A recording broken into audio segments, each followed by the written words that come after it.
Okay, അപ്പോൾ നമുക്ക് വേറൊരു ഐസോമെട്രിക് വ്യൂവിൻ്റെ പ്രോബ്ലം ചെയ്യാം. ഓക്കെ, അപ്പോൾ ആ ക്വസ്റ്റ്യൻ ഒന്ന് എഴുതിയെടുത്തോളൂ. ക്വസ്റ്റ്യൻ ഇവിടെ വയ്ക്കാം.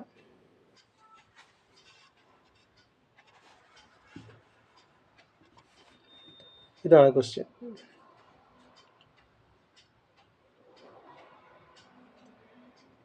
ഈ ക്വസ്റ്റ്യൻ എഴുതിയെടുത്തോളൂ.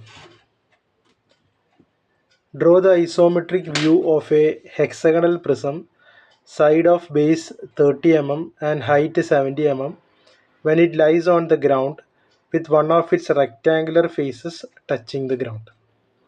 ഓക്കെ, അപ്പോൾ നമുക്കിത് എങ്ങനെയാണ് ചെയ്യേണ്ടതെന്ന് നോക്കാം.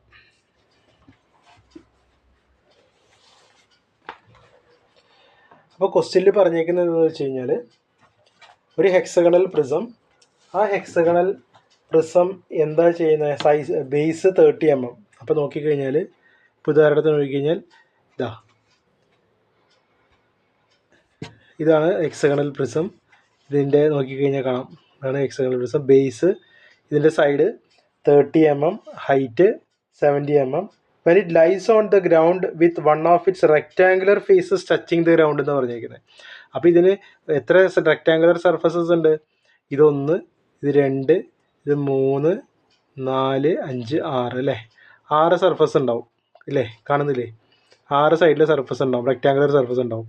അപ്പോൾ അത് ഇങ്ങനെയല്ല നിൽക്കുന്നത്, അത് ഇങ്ങനെ കിടക്കുകയാണ്. One of its rectangular faces on the ground എന്നാണ് പറഞ്ഞിരിക്കുന്നത്. ഓക്കെ, അപ്പോൾ ഇങ്ങനെയാണ് നമ്മൾ ഇതിപ്പോൾ നമ്മുടെ ഹൊറിസോണ്ടൽ പ്ലെയിൻ ആണെങ്കിൽ ഹൊറിസോണ്ടൽ പ്ലെയിനിൽ ഇങ്ങനെ കിടക്കുകയാണെന്നാണ് പറയുന്നത്. ഇങ്ങനെ കിടക്കുകയാണ്. അപ്പോൾ ഇങ്ങനെയും പൊസിഷൻ ചെയ്യാം, നമുക്ക് ഇങ്ങനെയും പൊസിഷൻ ചെയ്യാം അല്ലേ? നമുക്ക് പ്ലെയിനിൽ നമുക്ക് 2 രീതിയിൽ പ്രൊജക്ഷൻ ഇങ്ങനെയും വെക്കാം, ഇങ്ങനെയും വെക്കാം, ഇങ്ങനെയും വെക്കാം.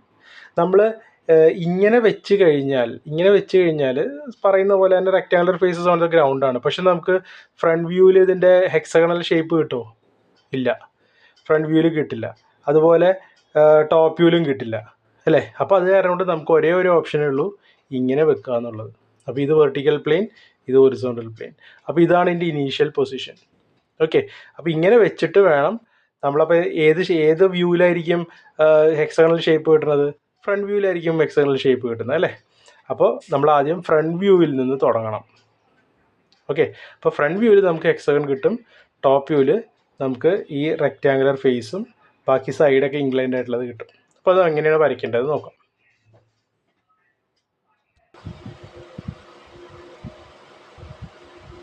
ഓക്കെ, അപ്പോൾ നമുക്ക് സ്റ്റാർട്ട് ചെയ്യാം.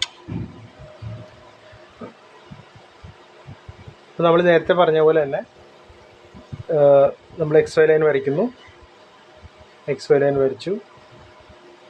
അപ്പോൾ നമുക്ക് ഫ്രണ്ട് വ്യൂവിലാണ് ഹെക്സഗൺ കിട്ടണമെന്ന് പറഞ്ഞു അല്ലേ? കാരണം എന്താ, നമുക്ക് ഞാൻ നേരത്തെ പറഞ്ഞ ഇതുപോലെ നമുക്ക്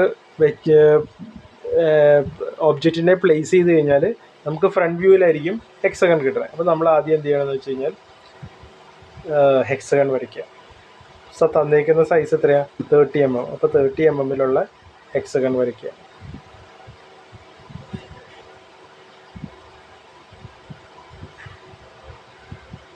ഇത് വരയ്ക്കേണ്ട എങ്ങനെയാണെന്ന് വെച്ച് കഴിഞ്ഞാൽ, ഇതിപ്പോൾ ഞാൻ റഫായിട്ടാണ് വരയ്ക്കണേ. വരയ്ക്കേണ്ട എങ്ങനെയാണെന്ന് വെച്ച് കഴിഞ്ഞാൽ എത്ര ഡിഗ്രി ഇൻക്ലൈൻഡ് ആയിട്ട് വരയ്ക്കണം? 120. ഈ ആംഗിൾ 120 ആയിരിക്കണം. ആ രീതിയിൽ വേണം വരയ്ക്കാൻ കേട്ടോ. അപ്പോൾ നമ്മൾ ഫ്രണ്ട് വ്യൂവിലാണ് ഹെക്സഗൺ വരയ്ക്കേണ്ടത്, ടോപ്പ് വ്യൂവിലല്ല. കാരണം മനസ്സിലായില്ലേ?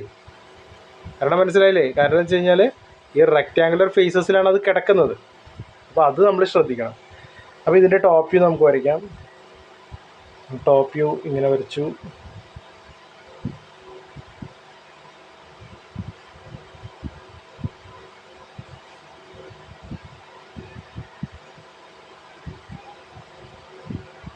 ഹൈറ്റ് എത്രയാണ്? ലെങ്ത് എത്രയാണ്? 70 mm അല്ലേ? 70 mm ഡിസ്റ്റൻസിൽ നമ്മൾ ഇതിൻ്റെ ടോപ്പ് വ്യൂ വരയ്ക്കണം.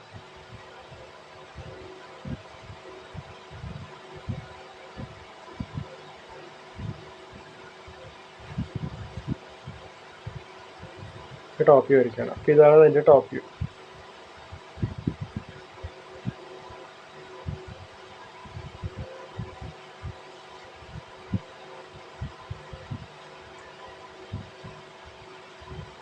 അപ്പോൾ ഫ്രണ്ട് വ്യൂവും ടോപ്പ് വ്യൂവും വരച്ചു. ഓക്കെ, ഇനി ഈ ക്വസ്റ്റ്യൻ ചോദിച്ചിരിക്കുന്ന ഐസോമെട്രിക് വ്യൂ ആണ്. ഐസോമെട്രിക് വ്യൂ എന്ന് പറഞ്ഞു കഴിഞ്ഞാൽ നമ്മൾ ഐസോമെട്രിക് സ്കെയിൽ എടുക്കണ്ട അല്ലേ. മറ്റേ നേരത്തെ 30-45 ഡിഗ്രി ഇൻക്ലിനേഷനിൽ നമ്മൾ ഐസോമെട്രിക് സ്കെയിൽ വരച്ചിട്ട് ട്രൂ ലെങ്തിൽ നിന്ന് കട്ട് ചെയ്തെടുത്തു നേരത്തെ പ്രോബ്ലം. ഇത് പക്ഷേ ഐസോമെട്രിക് വ്യൂ ആയതുകൊണ്ട് നമുക്ക് ഡയറക്റ്റ് എത്രയാണോ അത് വെച്ചിട്ട് അങ്ങോട്ട് വരയ്ക്കുക എന്നുള്ളതാണ്. ഓക്കെ, അപ്പോൾ നമ്മൾ എന്ത് ചെയ്യുന്നത് വെച്ച് കഴിഞ്ഞാൽ ഇതിനകത്തൊക്കെ മാർക്ക് ചെയ്യണം കേട്ടോ. ഇതൊക്കെ എത്രയായിരുന്നു? ഇത് 30 mm, അതുപോലെ തന്നെ ഇതെന്ന് പറഞ്ഞു കഴിഞ്ഞാൽ 70 അല്ലേ, 70. ഇത്രയും ചെയ്തതിന് ശേഷം നമുക്ക് എന്ത് ചെയ്യാം? ഐസോമെട്രിക്കിലേക്ക് വരയ്ക്കാം. അപ്പോൾ ഇത് നിലത്ത് കിടക്കണ പിക്ചറാണ് കേട്ടോ വരയ്ക്കണ്ടേ, നിലത്ത് കിടക്കണ പിക്ചറാണ് വരയ്ക്കേണ്ടത്. അപ്പോൾ അത് നമ്മൾ എന്ത് ചെയ്തെന്ന് വെച്ച് കഴിഞ്ഞാൽ ജസ്റ്റ് ഒന്ന് പ്ലാൻ ചെയ്യുക. എങ്ങനെയായിരിക്കണം? നിലത്ത് കിടക്കണമല്ലേ, അപ്പോൾ ഏകദേശം ഇങ്ങനെ വരും. പ്ലാനിങ് ഞാൻ താഴെ വരയ്ക്കാം. ഏകദേശം ഇങ്ങനെ കിടക്കേണ്ടി വരും അല്ലേ.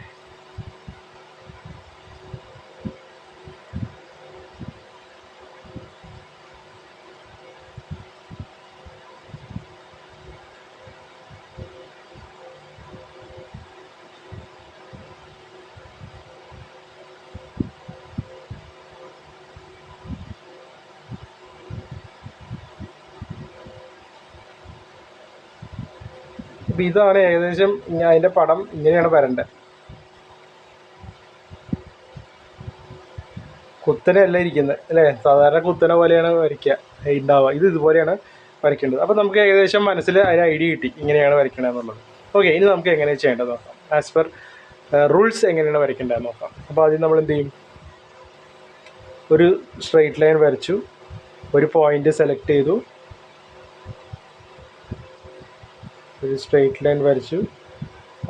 ഒരു പോയിന്റ് സെലക്ട് ചെയ്തു. ഇവിടെ നിന്നിട്ട് 30 ഡിഗ്രി ഇൻക്ലിനേഷനിൽ ഒരു ലൈൻ ഇങ്ങോട്ട് വരയ്ക്കുക. അതുപോലെ ഇങ്ങോട്ട് 30 ഡിഗ്രി ഇൻക്ലിനേഷനിൽ ഒരു ലൈൻ വരയ്ക്കുക. പിന്നെ ഇതുപോലെ തന്നെ ഒരു വെർട്ടിക്കൽ ലൈനും വരയ്ക്കുക. അപ്പോൾ നമ്മുടെ 3 ഐസോമെട്രിക് ആക്സിസും നമ്മൾ വരച്ച് കഴിഞ്ഞു. ഇനി ഇവിടെ വെച്ചിട്ട് വേണം കളിക്കാൻ. അപ്പോൾ നമ്മൾ എന്ത് ചെയ്യണമെന്ന് വെച്ച് കഴിഞ്ഞാൽ, ഞാൻ നേരത്തെ പറഞ്ഞു ഏത് ഷേപ്പാണെങ്കിലും അതിനൊരു ബോക്സിൻ്റെ അകത്ത് കയറ്റാൻ പറഞ്ഞിട്ടുണ്ട് അല്ലേ. അപ്പോൾ ഞാൻ ഇതിനെ ഒരു ബോക്സിൻ്റെ അകത്താക്കി ഇങ്ങനെ ആക്കി.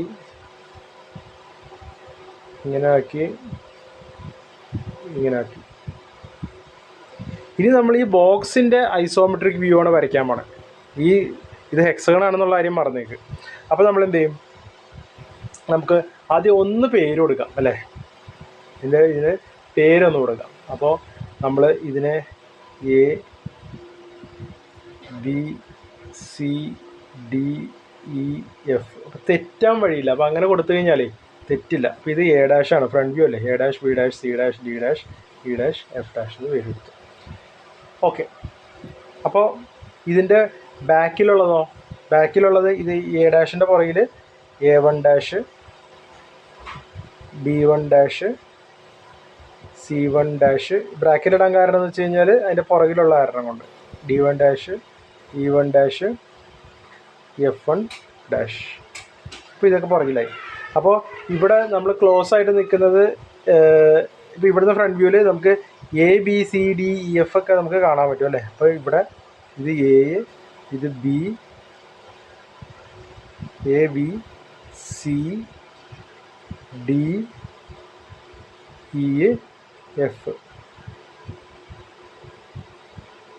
നമുക്കപ്പോൾ ഇവിടെ മുകളിൽ നിന്ന് നോക്കുമ്പോൾ Fഉം Aയും Fഉം Eയും Dയും Cയും കാണാൻ പറ്റും അല്ലേ. Aയും Bയും അടിയിലായിപ്പോയി, കാരണം Aയും Bയും അടിയിലാണ് അല്ലേ. ഇവിടെയാണെങ്കിലോ F1 A1 E1 B1 D1 C1 അല്ലേ. ഇതിലും മുകളിൽ നിന്ന് നോക്കിക്കഴിഞ്ഞാൽ നമുക്ക് കാണാൻ പറ്റാത്തത് ഏതൊക്കെയാണ്? A1 കാണാൻ പറ്റില്ല, B1 കാണാൻ പറ്റില്ല. ബാക്കി F1 E1 D1 C1 നമുക്ക് കാണാൻ പറ്റും. ഇവിടെ FEDC കാണാൻ പറ്റും അല്ലേ. അപ്പോൾ നമുക്കിതിനെ ഇവിടെ നിന്ന് സ്റ്റാർട്ട് ചെയ്യാം.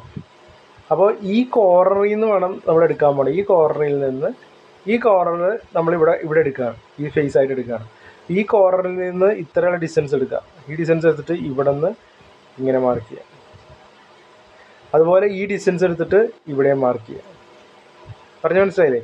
ഇവിടെ നിന്ന് ഇത് വെച്ച് ഇതാണ് ഇവിടെ കൊണ്ട് കുത്താൻ പോണേ. അപ്പോൾ ഈ പോയിന്റിന് നമുക്ക് എങ്ങനെയാണെങ്കിൽ ഒരു പേര് കൊടുക്കാം. ഈ പോയിന്റിനെ 1 2 3 4 എന്ന് പേര് കൊടുക്കാം. അപ്പോൾ പിന്നെ കൺഫ്യൂഷൻ ഇല്ല. ഇത് 1. ഓക്കെ, അപ്പോൾ ഇത് 1. അപ്പോൾ 1ൽ നിന്ന് 4ലേക്കുള്ള ഡിസ്റ്റൻസ് എടുത്തിട്ട് ഇവിടെ മാർക്ക് ചെയ്യുക. അതുപോലെ 1ൽ നിന്ന് 2ലേക്കുള്ള ഡിസ്റ്റൻസ് എടുത്തിട്ട് ഇവിടെ മാർക്ക് ചെയ്യുക. അറിയില്ലേ? ഇനി എന്താ ചെയ്യേണ്ടത്? പാരലൈൻസ് വരയ്ക്കുക. ഇതിന് പാരലായിട്ട് ഇവിടെ വരയ്ക്കുക. ഇതിന് പാരലായിട്ട് ഇവിടെ ഇങ്ങോട്ട് ലൈൻ വരയ്ക്കുക. ഓക്കെ,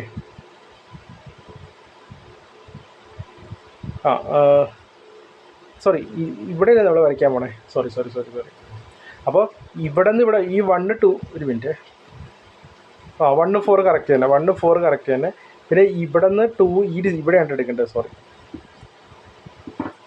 ഈ ഡിസ്റ്റൻസ് നമ്മൾ എന്ത് ചെയ്യും? ഇവിടെ നിന്ന് ഈ 1ൽ നിന്ന് 2ലേക്കുള്ള ഡിസ്റ്റൻസ് എടുത്തിട്ട് ഇവിടെ കട്ട് ചെയ്യും. ഈ ആക്സിസിൽ കട്ട് ചെയ്യും. കാരണം നമുക്ക് ഇവിടെ നോക്കിയേ, നമുക്ക് ഇവിടെയാണ് ഇങ്ങനെയാണ് ഹെക്സഗൺ വരേണ്ടത് അല്ലേ? അപ്പോൾ ഇവിടെയാണ് ഹെക്സഗൺ വരേണ്ടത്. അപ്പോൾ അതിനനുസരിച്ചിട്ട് അപ്പോൾ ഈ ഹെക്സഗണിനെ നമുക്ക് ഇവിടെ വേണം വരയ്ക്കാൻ. ഓക്കെ, അപ്പോൾ ഇവിടെ നമ്മുടെ 2 എടുത്തു. ഇനി എന്ത് ചെയ്യണമെന്ന് വെച്ച് കഴിഞ്ഞാൽ പാരലൽ ലൈൻസ് വരയ്ക്കുക. ഈ 4ൽ നിന്ന് ഈ ഡിസ്റ്റൻസ് എടുത്തിട്ട് നമ്മൾ ഇവിടെ മാർക്ക് ചെയ്യുക അല്ലേ? പിന്നെ ഇതിന് പാരലായിട്ട് ഇവിടെ മാർക്ക് ചെയ്യുക.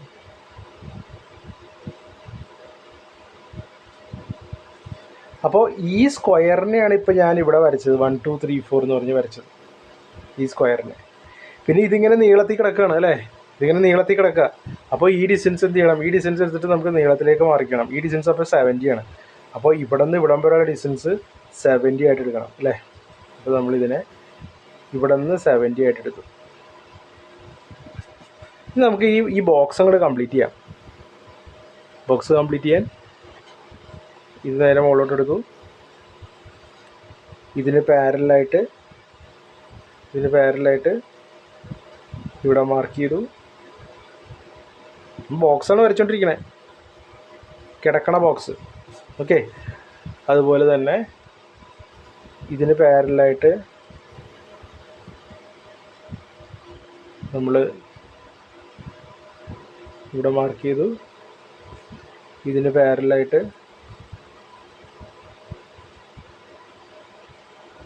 വെച്ചു. അപ്പോൾ നമ്മുടെ പെട്ടി റെഡിയായി അല്ലേ? പെട്ടി നമുക്ക് റെഡിയായി. ഇനി ഇവിടെ നമുക്ക് കംപ്ലീറ്റ് ചെയ്യാം. എല്ലാം ആ 3 ലൈനിന് പാരലായിരിക്കും, ഒന്നും നോക്കണ്ട. 3 ഐസോമെട്രിക് ആക്സിസ് വരച്ചിട്ടുണ്ടെങ്കിൽ അതിൻ്റെ അവിടെ എല്ലാം പാരലായിരിക്കും. കണ്ട, ഇതൊക്കെ പാരലാണ്. കണ്ട, ഇതിന് പാരലാണത്. അപ്പോൾ നമ്മൾ ഇതിനെ പെട്ടിയാണെന്ന് വിചാരിച്ചിട്ട് നമ്മൾ ഈ പെട്ടി വരച്ചു, കിടക്കണ പെട്ടി വരച്ചു. ഇനി കഴിഞ്ഞു. ഇനി എന്താ ചെയ്യേണ്ടത്? 1ൽ നിന്ന് B' ഡിസ്റ്റൻസ് മെഷർ ചെയ്യുക. അപ്പോൾ ഈ 1ൽ നിന്ന് അതെടുത്ത് കട്ട് ചെയ്യുക. അതുപോലെ 4ൽ നിന്ന് A' കട്ട് ചെയ്യുക, ഇവിടെ കട്ട് ചെയ്യുക. അപ്പോൾ നമുക്ക് എന്ത് കിട്ടി? ഇവിടെ Bയും കിട്ടി, ഇവിടെ Aയും കിട്ടി. അതുപോലെ ഈ ഡിസ്റ്റൻസ് 4ൽ നിന്ന് Fലേക്കുള്ള ഡിസ്റ്റൻസ് എടുത്തിട്ട് ഇവിടെ കട്ട് ചെയ്യാം. അപ്പോൾ F കിട്ടി. പിന്നെ 3ൽ നിന്ന് Dയിലേക്കുള്ള ഡിസ്റ്റൻസ്, ഈ 3 ഡിസ്റ്റൻസ് എടുത്തിട്ട് ഇവിടെ നിന്ന് ഇങ്ങോട്ട് കട്ട് ചെയ്യാം. അപ്പോൾ D കിട്ടി, അല്ല E കിട്ടി. അതുപോലെ 2ൽ നിന്ന് ഇങ്ങോട്ടേക്കുള്ള ഡിസ്റ്റൻസ് എടുക്കുക, ഇവിടെ നിന്ന് ഇങ്ങോട്ടേക്ക് കട്ട് ചെയ്യാം. അപ്പോൾ D കിട്ടി. ഓക്കെ, അതുപോലെ 2ൽ നിന്ന് Cയിലേക്കുള്ള ഡിസ്റ്റൻസ് എടുക്കുക, അത് ഇവിടെ നിന്ന് എടുത്തിട്ട് ഇവിടെ മാർക്ക് ചെയ്യുക, C കിട്ടി. ഇനി വളരെ സിമ്പിളാണ്. എ ബി ഡാർക്ക് ചെയ്യുക, BC ഡാർക്ക് ചെയ്യുക, CD ഡാർക്ക് ചെയ്യുക, DE ഡാർക്ക് ചെയ്യുക, EF ഡാർക്ക് ചെയ്യുക, അതുപോലെ AF ഡാർക്ക് ചെയ്യുക. അപ്പോൾ കണ്ടോ, ഒരു ഐസോമെട്രിക് ഷേപ്പ് കിട്ടിയത് കണ്ടോ? ഈ സെയിം പ്രൊസീജിയർ അനുസരിച്ചിട്ട് ഇവിടെ മാർക്ക് ചെയ്യുക.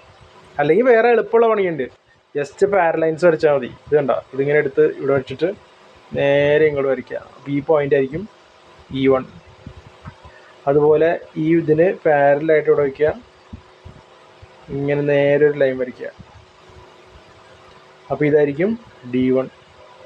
അതുപോലെ സിയിൽ നിന്ന് ഇതിന് പാരലായിട്ടൊരു ലൈൻ വരയ്ക്കുക, ഇതാണ് സി. അതുപോലെ ബിയിൽ നിന്ന് ഇങ്ങോട്ടൊരു ലൈൻ വരയ്ക്കുക, ഇതാണ് B1. അതുപോലെ എയിൽ നിന്ന് ഒരു ലൈൻ ഇങ്ങോട്ട് വരയ്ക്കുക, ഇതാണ് A1. അതുപോലെ എഫിൽ നിന്ന് ഇങ്ങോട്ടേക്ക് ഒരു ലൈൻ വരയ്ക്കുക, ഇതാണ് F1. കണ്ടോ? ഇപ്പോൾ എല്ലാ പോയിൻറ്റ്സും കിട്ടി. ഇനി നേരത്തെ ചെയ്ത പോലെ തന്നെ. അപ്പോൾ ഇവിടെ നമ്മൾ ഡാർക്ക് ചെയ്യാൻ നേരത്ത് ശ്രദ്ധിക്കണം, കാണണ എഡ്ജ് മാത്രമേ മാർക്ക് ചെയ്യാൻ പറ്റുള്ളൂ. അപ്പോൾ നോക്കിക്കഴിഞ്ഞാൽ ഈ AB എന്ന് പറഞ്ഞാൽ ഞാൻ ഹൈഡ് ചെയ്ത് പോകും അല്ലേ. BC കാണാൻ പറ്റും നമുക്ക്, ശരിയല്ലേ? BC കാണാൻ പറ്റും. അതുപോലെ CDയും കാണാൻ പറ്റും. അതുപോലെ ഈ ADയും കാണാൻ പറ്റും അല്ലേ. ബാക്കിയൊക്കെ ഹിഡൻ ആയിരിക്കും, ബാക്കി കാണാൻ പറ്റില്ല. അപ്പോൾ കാണാൻ പറ്റാത്ത കാരണം കൊണ്ട് നമ്മൾ എന്ത് ചെയ്യും, അതിനെ ഡോട്ടഡ് ലൈൻസ് ആയിട്ട് കാണിക്കും. കണ്ടോ?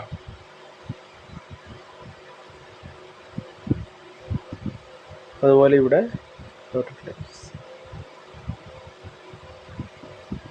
ഇനി എന്ത് ചെയ്യണം, ബാക്കിയുള്ളതൊക്കെ ഡാർക്ക് ചെയ്യുക, കാണുന്നതൊക്കെ ഡാർക്ക് ചെയ്യുക.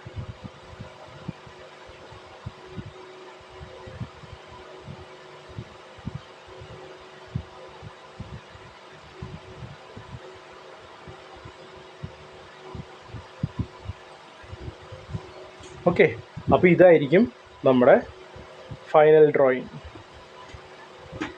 ക്ലിയർ ആണോ? എല്ലാവരും ഇത് ചെയ്ത് നോക്കണം. ചെയ്ത് നോക്കിയാലേ ഇത് മനസ്സിലാവുള്ളൂ എങ്ങനെ വരയ്ക്കേണ്ടതെന്നുള്ളത്. ഓക്കെ ആണോ?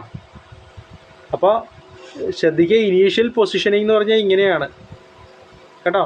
ഫ്രണ്ട് വ്യൂവിലാണ് ഇവിടെ ഹെക്സഗൺ കിട്ടണേ, മനസ്സിലല്ലേ? കാരണം കിടക്കാണ്, കിടന്നു കഴിഞ്ഞാൽ ഇങ്ങനെ എടുക്കാൻ പറ്റുള്ളൂ നമുക്ക്. ഓക്കെ ആണോ? ശരി.